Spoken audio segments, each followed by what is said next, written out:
اس ملک کو ایک نظام کے اندر ہی رہنا ہے اور آئین نے وہ نظام دے دیا ہوا ہے۔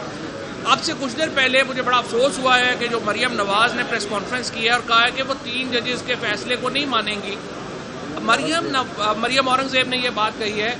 مریم اورنگزیب زندگی میں کبھی کوئی الیکشن ہی نہیں لڑی۔ جو ان کی لوگ ہیں، جو سنجیدہ لوگ ہیں نون لیگ میں، وہ آ کے سامنے آئیں اور سپریم کورٹ کے سامنے اپنی کمٹمنٹ کا اظہار کریں۔ دیکھیں الیکشنز کے اوپر جو آج جس طرح سے اٹارنی جنرل نے اور اس سے پہلے الیکشن کمیشن نے کہا ہمارے پاس 21 ارب روپے بھی نہیں ہے دینے کو، ہمارے پاس 30,000 لوگ بھی نہیں ہیں سیکورٹی میں دینے کے لیے، پاکستان جو ہے وہ ہم لٹ گئے، مر گئے، برباد ہو گئے۔ بھائی 11 مہینوں میں اگر آپ نے پاکستان کا یہ حال کر دیا تو ہماری جان چھوڑیں، جا کے کوئی اور کام کریں پھر اگر آپ سے نہیں سنبھالا جا رہا۔ اس لیے سپریم کورٹ میں پہلی بات تو یہ ہے کہ جو فل بینچ کی استدعا ہے وہ تو مسترد کر دی ہے چیف جسٹس صاحب نے، اور اٹارنی جنرل صاحب جو ہیں وہ آج وہ اٹارنی جنرل کا بھی بیچارے کا قصور نہیں ہے، کیس ہی اس کے پاس کوئی نہیں ہے۔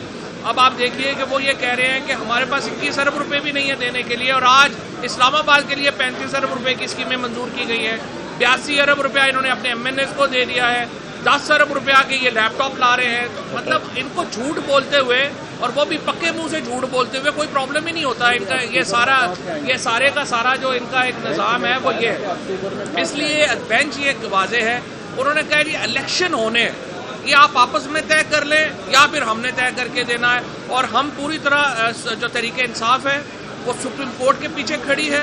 ہم چیف جسٹس صاحب کا جو اختیار ہے بینچز بنانے کا اس کو بھی ہم تسلیم کرتے ہیں، اور انشاءاللہ تعالی سپریم کورٹ کے فیصلے کے اوپر عمل درآمد ہوگا۔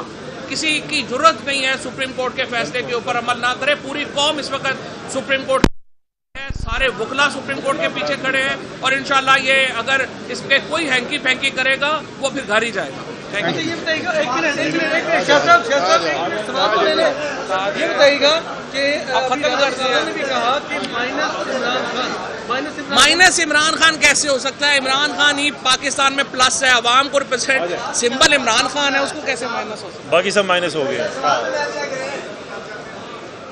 اسد عمر اور شاہ محمود قریشی اور ان کے ہمراہ فواد چودھری بھی موجود تھے، سپریم کورٹ کے باہر میڈیا سے گفتگو کر رہے تھے۔ اس موقع پر انہوں نے کہا کہ چیف جسٹس نے کہا کہ یہ یا تو تمام سٹیک ہولڈرز آپس میں طے کر لیں کہ کیا کرنا ہے، ورنہ سپریم کورٹ اپنے آرڈرز جاری کرے گا۔ سماعت اب پیر کو ہوگی، ہم توقع کرتے ہیں سرکاری جوابات سامنے آ جائیں گے اور اس کے بعد خواہش کے مطابق انتخابات ہو سکیں گے۔ اس کیس میں یہ طے ہونا ہے کہ 90 دن میں الیکشن ہوں گے، اور ساتھ ہی یہ بھی طے ہونا ہے کہ کس طرح کے ماحول میں الیکشن ہونے ہیں۔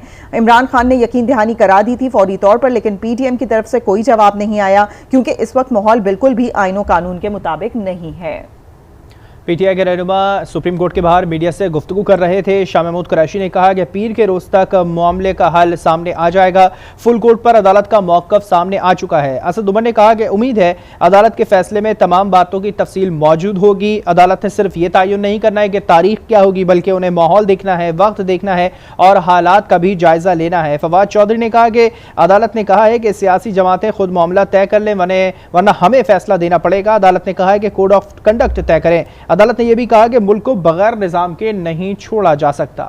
پی ٹی آئی رہنماؤں کی میڈیا سے گفتگو، اس موقع پر انہوں نے کہا کہ وکلا برادری کا بڑا حصہ چیف جسٹس کے ساتھ کھڑا ہے۔ کیس میں صرف الیکشن کی تاریخ کا تعین نہیں ہونا، مائنس عمران خان نہیں ہو سکتا، ایسا کہنا تھا فواد چودھری کا۔ انہوں نے کہا عمران خان ہی پلس ہے، عمران خان ملک کے مقبول ترین لیڈر ہیں۔ اٹارنی جنرل کے فل کورٹ بنانے کی درخواست مسترد کر دی گئی ہے، جبکہ چیف جسٹس نے اس موقع پر کہا کہ حکومت اور اپوزیشن کے مذاکرات ہوں تو کچھ دن کے لیے وقفہ بھی کر لیں گے۔ شاہ محمود قریشی کا کہنا تھا کہ وکلا برادری کا بڑا حصہ چیف جسٹس کے ساتھ کھڑا ہے۔ ایک بار پھر رخ کریں گے یاسر نظر کا سپریم کورٹ میں ہونے والی سماعت کے حوالے سے مزید جانتے ہیں۔ یاسر اپڈیٹ کیجئے گا، اب اہم جو ریمارکس تھے عدالت کے جج صاحبان کے وہ کیا رہے؟